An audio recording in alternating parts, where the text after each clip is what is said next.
शेतकऱ्याच्या सन्मानार्थ प्रहार मैदानात कर्जमाफीसाठी प्रहारचा चक्काजाम, शासनाला फोडला घाम. नमस्कार, इंद्रधनुष्य टाइम्समध्ये आपलं स्वागत आहे.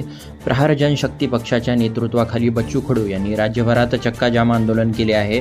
कर्जमाफी, शेतमजुरांच्या, दिव्यांगाच्या आणि ग्रामपंचायत कर्मचाऱ्याच्या विविध मागण्यांसाठी हे आंदोलन होते. शेतकऱ्यांची कर्जमाफी, शेतमजूर, दिव्यांग आणि ग्रामपंचायत कर्मचाऱ्यांच्या विविध मागण्यांसाठी प्रहार जनशक्ती पक्षाचे अध्यक्ष बच्चू कडू यांनी आक्रमक पवित्रा घेतला आहे. बच्चू कडू यांच्या नेतृत्वाखाली आज राज्यभरात चक्काजाम आंदोलन सुरू होतं. या आंदोलनाला संपूर्ण राज्यभरात जोरदार प्रतिसाद मिळालेला आहे. धर्माबाद तालुक्यातील कारेगाव फाटा येथे बालाजी सावळे यांच्या नेतृत्वाखाली प्रचंड मोठ्या प्रमाणात चक्काजाम आंदोलन तीव्र स्वरूपात करण्यात आले.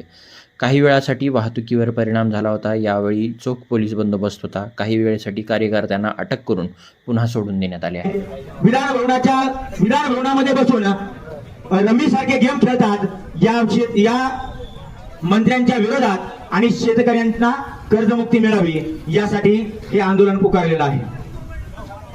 या ठिकाणावर महाराष्ट्राचे मुख्यमंत्री देवेंद्रजी फडणवीस यांना आवाहन करतो की देवेंद्रजी फडणवीस साहेब, मी सुद्धा तुमच्याच महायुती सरकारमधला एक सदस्य आहे. तुमच्याच महायुती सरकारच्या घटक पक्षातला राष्ट्रवादी काँग्रेस पक्षाचा एक प्राथमिक सदस्य आहे आणि प्राथमिक सदस्य असून सुद्धा मुख्यमंत्री देवेंद्रजी फडणवीस साहेब, तुम्ही तुमचं सरकार येण्यापूर्वी निवडणुकीच्या काळामध्ये तुम्ही माझ्या शेतकरी बापाला 7-12 कोरा कोरा कोरा असं 3दा कोरा करू असं आश्वासन दिलं होतं. मग आता हे आश्वासन नेमकं कोणाच्या बिळामध्ये जाऊन लपलंय ते आम्हाला एकदा खुलेपणाने सांगून टाका. तुमचं आश्वासन गुजरात्यांच्या मांडी खाली जमलंय का? कुठं कोणत्या अंबानीच्या किंवा टाटाच्या खिशात लपलंय हे सुद्धा एकदा शेतकऱ्यांना सांगा.